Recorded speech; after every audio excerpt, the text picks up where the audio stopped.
When I introduced Sandra Michael a couple of weeks ago, I made the comment about how people that we see in the pews or see on Zoom these days, we're acquainted with them and friendly with them, but we often don't know that much about them. And I think that for many of us, that might also be the case with Susan Sherwood, our speaker for today. So let me just tell you a little bit about her background to give some context for what we're going to be doing.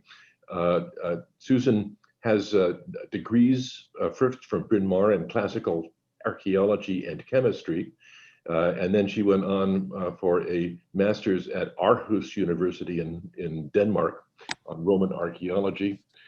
For a period of almost 2 decades, she served in the National Park Service, doing research on air pollution impacts on historic buildings and statues.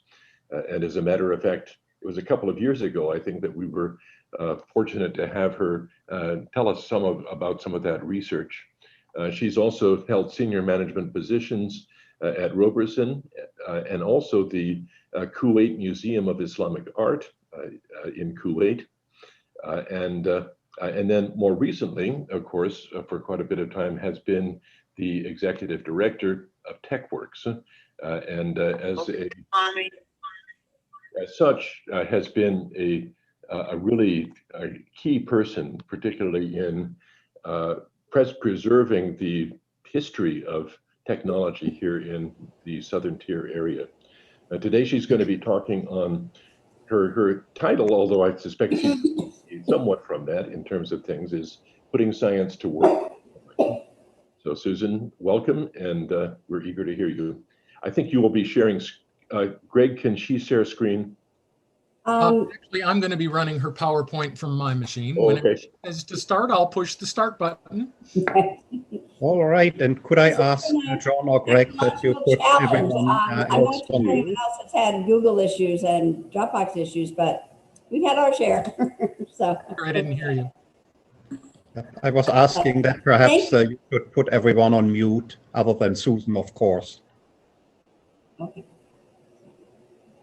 Well, so thank you very much for inviting me and John and encouraging me to do this. And I'm generally very uncomfortable talking about myself and what I do, but we'll see how it goes. And feel free to ask questions and interrupt. I grew up in a very large family and rarely had the opportunity to finish more than 2 sentences before someone butted in. So this is, and you're welcome to ask questions as we go along or towards the end, and I hope we'll have enough time. So Greg, are we good to go? First slide, please. Oh, you have the same black thing again. Okay. Does everyone have the black bar that I'm seeing? Ah, good. Okay. All right. So I am a graduate of Vestal High School, and here we are. This is what nerds did in the 1960s. This is what teenage nerds did in the 1960s. IBM Endicott offered an Explorer post, and all the mathletes in the county were invited, boy or girl. And you can see in the headline in the Binghamton Press was "Boys and Girls Together for the First Time in Explorer Club." So, and it was really quite an experience. It changed the direction of what I did in my life. And so next slide, please. Greg, next. Oh, I can do next. Oh, Greg, I think I can do the next, I think. Anyway, so what it does is that that has encouraged me, the absolute value of working with veteran or older adult people in technology is really important. So we make a big effort to get out to the schools in terms of not just visits, but also training. And this is the Scribbler project, which Trinity Community Fund helped us start along with the Binghamton School District. On the left is one of our BU interns, and on the 2 guys on the right are from East Middle School, and they're learning to use a Scribbler. That's that little red robot in the front. And Greg, can I try this next thing by myself? No. Next. And so the idea is that while learning to program, you get a job skill as well as having fun. And this is something that Kat Baxter did for us. She was one of the first interns to work on it. Next, please. And so as you can see here, that's Python code up at the top that then generates the song so that the robot will sing Daisy. Another thing it does is it has a sensor, and here it is programmed to avoid things. And the goal here is to get kids to understand that self-driving cars don't necessarily see everything. So that's a little red robot, the scribbler there, and the kids are working to make him move around by moving their obstacles. Next, please. Next, please. Okay, so here's a little bit of where I went. I was planning when I left high school as a nerd. My goal was to be a biochemist. And there was, you can see a fork in the road when I got to college. And there's two parts to that fork. One is that to be a biochemist at the college, you had to take both biology and chemistry. And the first biology class involved carefully drawing what you saw through the microscope into your lab notebook. And those of you who have seen my handwriting will know that this is a non-starter from the get-go. There was no way I was going to be able to complete introductory biology. I just didn't have the eye-hand coordination. But I stuck with the chemistry and I went on. And the second thing that happened was there was a guest professor from Sweden who was teaching classical archaeology. And I said, great, I can check off my humanities requirement and I can cruise on into science. And I became so enamored of the subject and the approach and how you put together stories from small pieces, potsherds and small pieces of stone, scraps of inscriptions. All of those things can be put together to understand how a society functioned and tell those stories. So that's how I ended up as an archaeologist. And I was fortunate enough to have another Rotary fellowship, and I went back and did my master's there in another part of Denmark. But one of the things it also makes you do when you go into classics, they make you take Greek and Latin. It's a mandatory thing. Next, please.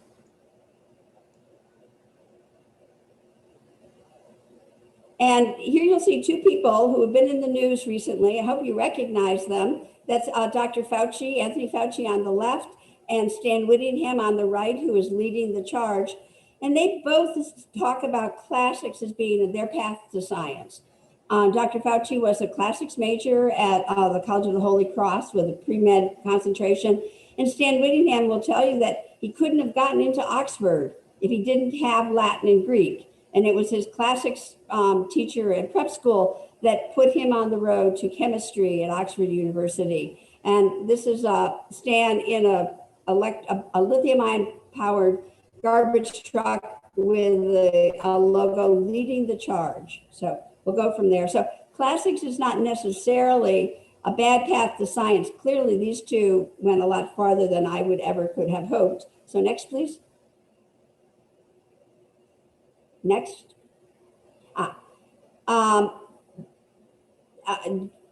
Okay, this isn't going to work. So one of the big projects that I did at the National Park Service is I was part of the Acid Rain Task Force.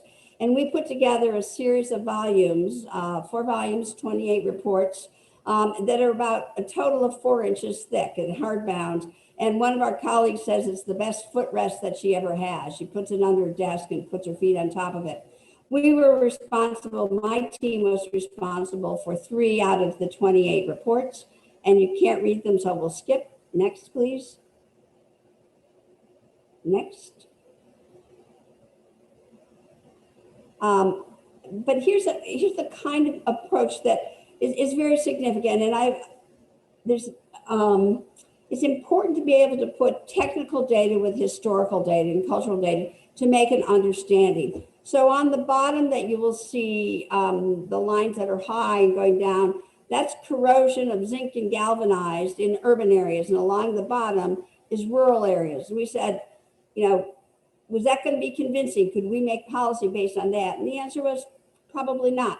So we went back and we looked at estimating urban and rural air pollution data to go with it. And you will see that if you could imagine these two laid on top of each other, that there's very definitely a relationship between the amount of metal corrosion and the amount of sulfur pollution in the air. And this turned out to be very convincing, and for a couple of reasons. Acid rain was all about fish and fish kills and dying trees and visibility. But what our group, which was the materials and cultural resources, was able to do was to provide real dollars. People could see the costs of replacing your galvanized guardrails faster. But also what it allowed us to do is look at health impacts in industrial zones. So there's a very strong documentation of relationship between air pollution and lung disease and heart disease and asthma. And that comes not just with economics and but also with race. So a lot of the poor Black neighborhoods have more of the big polluters than the wealthy white neighborhoods. And that's been true since they started, quote, cleaning up the cities in the 1920s and 30s. So these graphs start in the 20s and then go down to the 80s. So what we see today is the pre-existing conditions that lead to COVID are also in part based on that where they live and the pollution that is in their neighborhoods. So next, please. I'm faster at this. Next. Okay, great. So why does this matter? But it turns out that guardrails are not particularly compelling either when we look at policy. So one of the things we said was, well, let's see if we can do this for something that is something that's visible. So we did a runoff study. These are funnels that go into bottles, and they come off of straight obelisks on the bottom, and on the top, they come down the drapery of these two statues. So why do we care? And what you can see on the right-hand side are the two low boxes. That's the data from the excess amount of calcium that comes off the obelisks as opposed to the statues. It's about a factor of 10. So what we can see is for every time it rains, about 10 times as much marble is dissolved on a curved carved surface than on a flat surface. And from a cultural resource management perspective, those are more valuable, they're more difficult to preserve, they're completely impossible to replace. And it's also it's something visual that we can use or that can be part of the conversation that people go, wow. As they look at a rusted guardrail and they go, okay, it's a rusted guardrail. Next, please. Next. I'm gonna go like this. Okay, great. So we did another approach to this, and this just happened by accident, and basically it was a combination of history and science. This is a statue of a Spanish-American war soldier in Washington, D.C. And it turns out, and he also, you might notice he has a Christmas wreath on his hanging from his gun. But the dots on the map show that this particular statue was cast from the same mold by the same foundry 50 times. And the black dots are ones that were put up in the 1920s, and the open circles were put up in the 1940s or 50s. So, but this gives us a really remarkable database, if you will, a monitoring study, and it allows us to do more statistics than we ever could think about doing with one statue and two pieces of drapery. And in this case, let's go to the next one, please. Next slide, please. Okay, so here's what we said is, where is the green? And so each one of those black dots represents one of those 50 statues that has corrosion in that point. And what you can see is that the rain corrosion really is effective in turning the bronze statues green, which is a type of corrosion, where it's rained on, but not under his hat, you'll notice, or perhaps under his canteen. Next, please. But that's really hard to quantify. Next. So we said, let's see if we can do something a little bit more quantitative and enter the dentist to help us. Again, taking a technology from another field. And these are dental epoxy that dentists use to make a mold of your teeth. And we put it on the gun tip of each of them, and we let it mold up, bring it back to the lab, and then did some traces, scanning traces. And we were able to quantify the relative amount of corrosion. So on your left, you'll see Grand Rapids, which is rather rural, and no corrosion would be a flat line across the top. And you'll see corrosion loss of metal of about 1.1. And on the slide you can no longer see, it's about 0.3 or 0.4 in downtown Chicago. So you can see there's a dramatic difference. And what, with these studies put together, we could show that it wasn't the rain that was the rain, whether it was acid or not, but it was also the sulfur pollution. So there was we could think more precisely about what kind of pollution controls would be needed to keep our cultural resources in better shape. And it turns out that, again, these track geographically with neighborhoods and with people, and it's the sulfur corrosion, the sulfur in the air that causes much of the pulmonary and cardiac issues and asthma issues. Next, please. Next. Okay, so this is a project, and we'll go through this really quickly, but I show this. This is a statue from Krakow, Poland, where we also worked. And it's a quote from President George H.W. Bush, and who talks about the importance of our common heritage and the environment. But I bring it up to point out that almost all of the major air pollution legislation in the United States have come during Republican administrations. The Clean Air Act was from Richard Nixon. The acid rain amendments, the amendments in 1990 were signed by George H.W. Bush. So this is a bipartisan issue. People may think it's not, but traditionally Republican administrations have been much more effective about implementing pollution legislation than Democrats, with the exception of our current administration, who has rolled back more than 100 of different pollution control provisions. Next, please. That actually, you can see in the photograph, half of that is actual soot on there. So how are we doing on time? Yikes. Yikes, we're not good. All right, so what at TechWorks, our fundamental overarching question is, how do so few people invent so much? So that's what we look at, and that's what we are trying to put together so that we can inspire the current generation and the future generation so that we can continue. Next, please, next. I'm faster, okay. So this is one of the most creative communities from a technological perspective in the United States. And just one example, this is the history of Apollo to the moon in 50 objects put together by the National Geographic and the Smithsonian. 3 of those 50 come from Broome and Tioga County. If I did the math right, that's 6%. At that time, this area had less than 1/100% of the US population. So we are very, very overrepresented in terms of achievements in technology. Think of the number of astronauts that we have. If astronauts were evenly distributed across the country, the southern tier would have half an astronaut. And in fact, we have 4. Next, please, next. So here are some of the people, we're going to go next. These are some of the people who revolutionized how the making of electronics, from wired circuits to Joe Paletko's patents are still in use today at Universal Instruments. And Don Serafin is still fishing with people that we know. Next, please. Next. But it's all about people. So for the EJ, at the time that we started, it was too late to think about anything significant in terms of artifacts or buildings.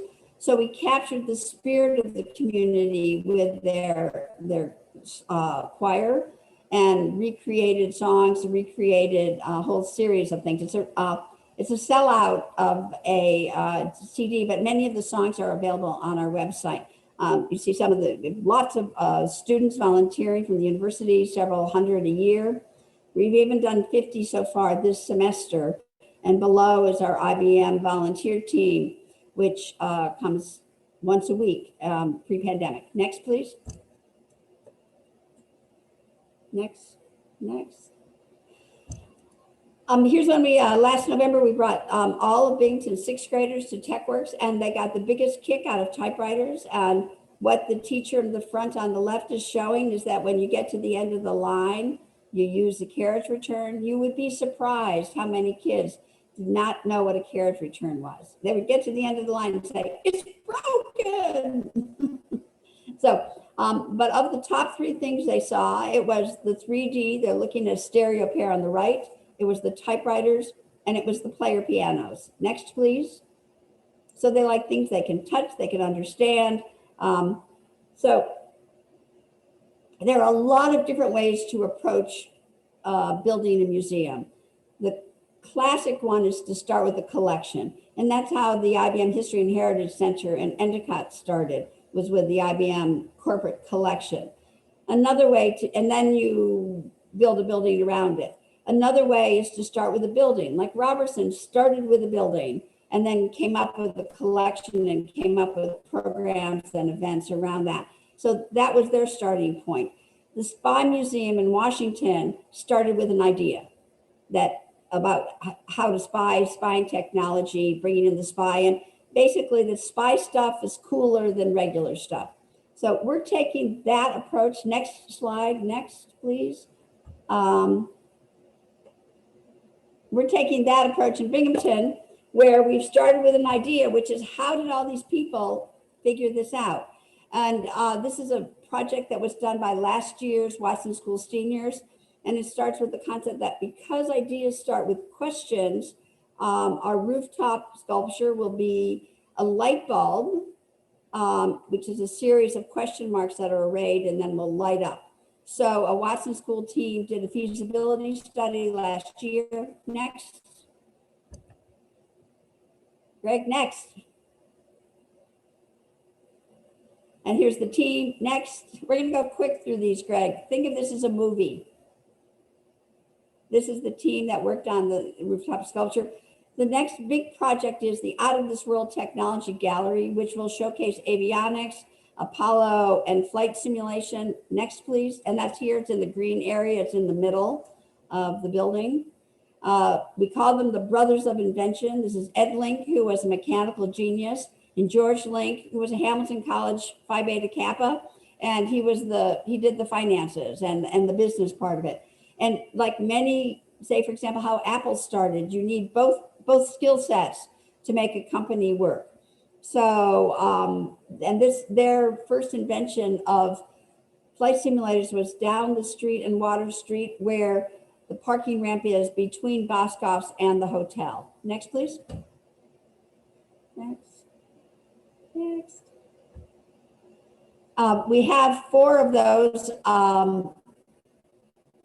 for operational pilot makers of different eras.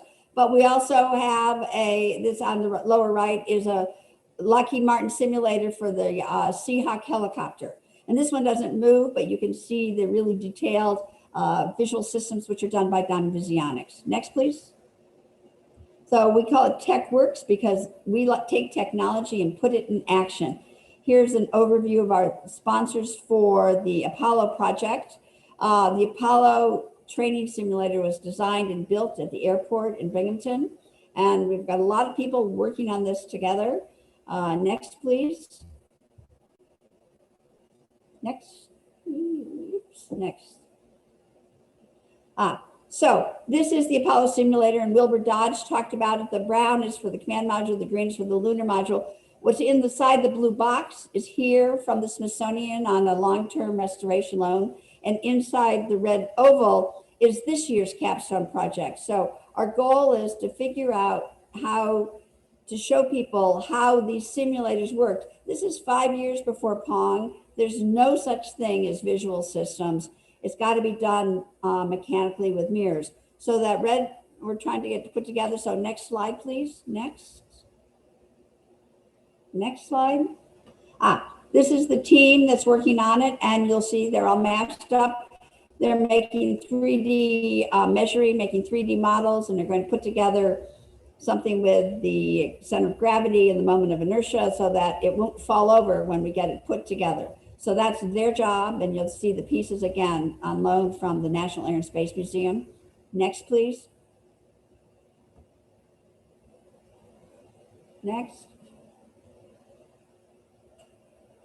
And here's a piece that's not here yet, but we think will be one of the more spectacular pieces of the Apollo exhibit. And it's a three-dimensional moon map. And this is about 1 foot thick, and it's about 10 feet by 15 feet. And so for each mission, they needed, because they were doing this with models, for each mission, they needed a model of the surface that they were going to be landing on. So this is for the Apollo 15 mission, which is July 1971. So if all goes well, we'll be able to have it here and on display in Binghamton for the 50th anniversary of Apollo 15. There's a lot that needs to happen between now and then, including it's now in a hurricane damaged building in Florida, and it needs to be brought back. But it's a really spectacular piece, and it will become a donation, from NASA as part of our permanent collection. Next, please. It's really cool. Next. Okay. One last thing. This is the second piece in the Apollo to the Moon. Is this large ring on the lower left is 22 feet in diameter. It's the equivalent of the navigation system, today's GPS. This is the GPS that got the Apollo astronauts to the moon, the Saturn V instrument unit, designed and built in Owego. And last year we had a School of Management project help us figure out how we can tell this story without bringing one of these devices to Binghamton. First of all, they're not there, they're not available. And second of all, they're way too big. So they looked at a variety of projection options. And those are the two students who are both MBAs and both gainfully employed now. Next, please. And then the third piece of the Apollo project, and I'm not doing very well on time, is the first view of the Earth. So John Glenn's camera, that's John Glenn, is his camera, and this is one of the first pictures that he saw. So what's remarkable in part about the NASA space exploration program is it gave us an opportunity to look at the Earth, to see things as a whole, as an ecosystem. And in a way, this photograph and the photographs that followed inspired Earth Day. So next, please. Next slide, next. So inspired Earth Day. I thought we should have a balloon because it's Binghamton. Next, please. That's Earth Day in California. Next. This is the first Earth Day in New York City. And I show this because the masks they're wearing are for air pollution.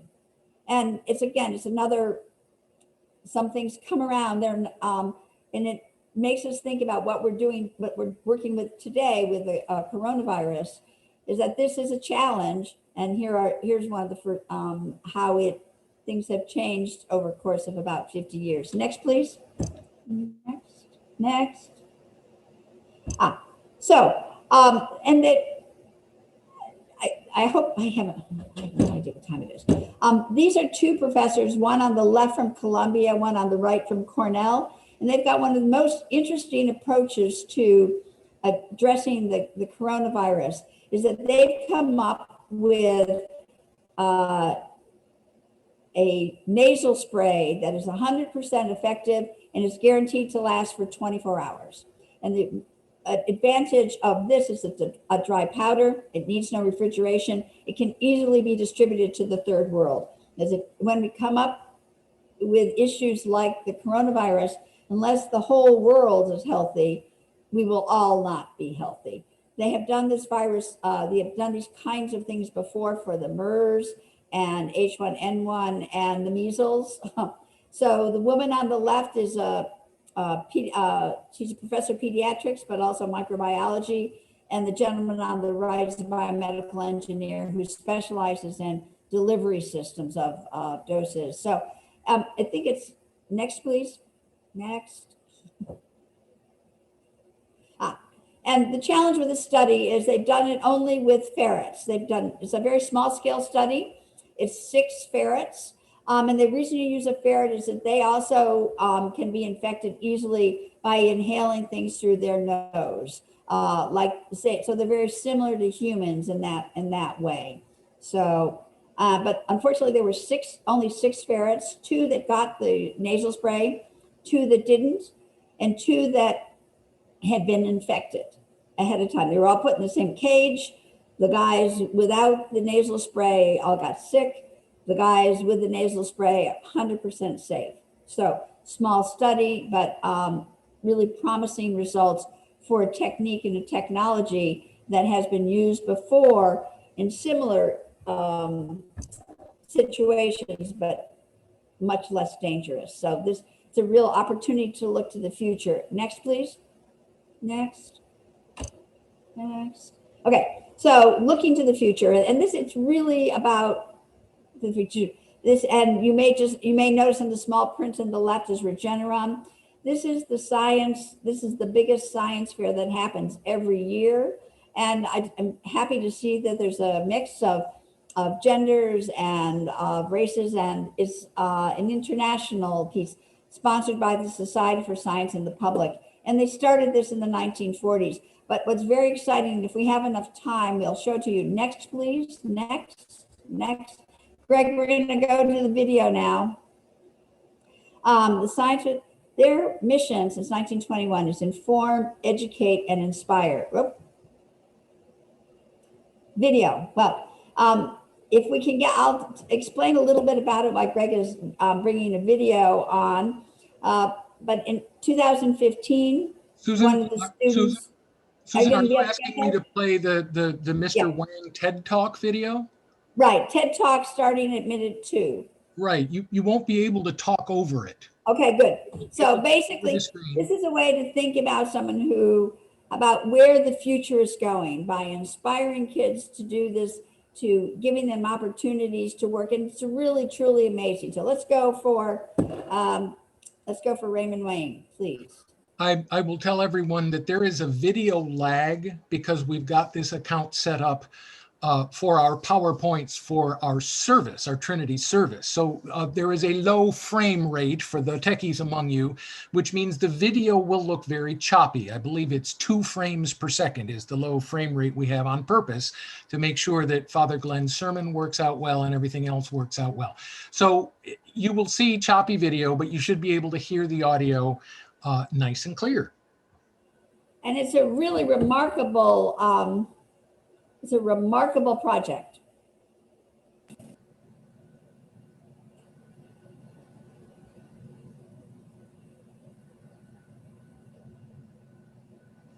So when someone actually goes on a plane, they could be sick, and they could actually be in this latency period in which they could actually have the disease but not exhibit any symptoms. And they could, in turn, spread the disease to so many other people in the cabin. And how that actually works is that right now we've got air coming in from the top of the cabin and from the side of the cabin, as you can see in the blue. And then also that air goes out through these very efficient filters, eliminates 99.97% of pathogens near the outlets. And what happens right now, though, is that we have this mixing airflow pattern. So if someone were to actually sneeze, that air would get swirled around multiple times before it even has a chance to go out through the filter. So I thought, okay, this was clearly a pretty serious problem. And I didn't have the money to go out and buy a plane, so I decided to build a computer instead. It actually turns out that with computational fluid dynamics, what we're able to do is create these simulations that give us higher resolutions than actually physically going in and taking in readings in the plane. And so how essentially this works is you would start out with these 2D drawings. These are floating around in technical papers around the internet. I take that and then I put it into these 3D modeling software, really building that 3D model. And then I divide that model that I just built into these tiny pieces, essentially meshing it so that the computer could better understand it. And then I tell the computer where the air goes in and out of the cabin, throw in a bunch of physics, and basically sit there and wait until the computer calculates the simulation. So what we get actually is, with the conventional cabin, is this. You'll notice the middle person sneezing, and we go splat, it goes right into people's faces. It's pretty disgusting. And from the front, you'll notice those two passengers sitting next to the central passenger, not exactly having a great time. And when we take a look at that from the side, you'll also notice those pathogens spreading across the length of the cabin. First thing that I thought was, this is no good. So I actually conducted more than 32 different simulations, and ultimately I came up with this solution right here. This is what I call a patent-pending global inlet director. And with this, we're actually able to reduce pathogen transmission by about 55 times and increase fresh air inhalation by about 190%. So how this actually works is we would install this piece of composite material into these existing spots that are already in the plane. So it's very cost-effective to install, and we can do this directly overnight. All you have to do, put a couple of screws in there, and you're good to go. And the results that we get are actually absolutely amazing. Instead of having those problematic swirling airflow patterns, what we have is we can create these walls of air that come down in between the passengers to create these personalized breathing zones. So you'll notice the middle passenger over here is sneezing again, but this time we're able to effectively push that down to the filters for elimination. And same thing from the side, you'll notice we're able to directly push those pathogens down. So if we take a look again now at the same scenario, but with this innovation installed, you'll notice middle passenger sneezes, and this time we're pushing that straight down into the outlet before it gets a chance to infect any other people. So you'll notice the two passengers sitting next to the middle guy are breathing virtually no pathogens at all. And we take a look at that from the side as well. You can see a very efficient system. And in short, with this system, we win. So when we take a look at what this means, what we also see is that this not only works if the middle passenger sneezes, but also if the window seat passenger sneezes or if the aisle seat passenger sneezes. And so with this solution, what does that mean for the world? Well, when we take a look at this from the computer simulation into real life, we can see with this 3D model that I've built over here, essentially using 3D printing, we can see those same airflow patterns coming down right to the passengers. In the past, the SARS epidemic has actually cost the world about $40 billion. And in the future, a big disease outbreak could actually cost the world in excess of $3 trillion. So before, it used to be that you had to take an airplane out of service for 1 to 2 months, spend tens of thousands of man hours, several $1 million to try and change something. But now we're able to install something essentially overnight and see results right away. So it's really now a matter of taking this through to certification, flight testing, and going through all these regulatory approvals processes. But it just really goes to show that sometimes the best solutions are the simplest solutions. And, 2 years ago, even, this project would not have happened, just because the technology then wouldn't have supported it. But now with advanced computing and how developed our internet is, it's really the golden era for innovation. And so the question I ask all of you today is, why wait? Together, we can build the future today. Thanks.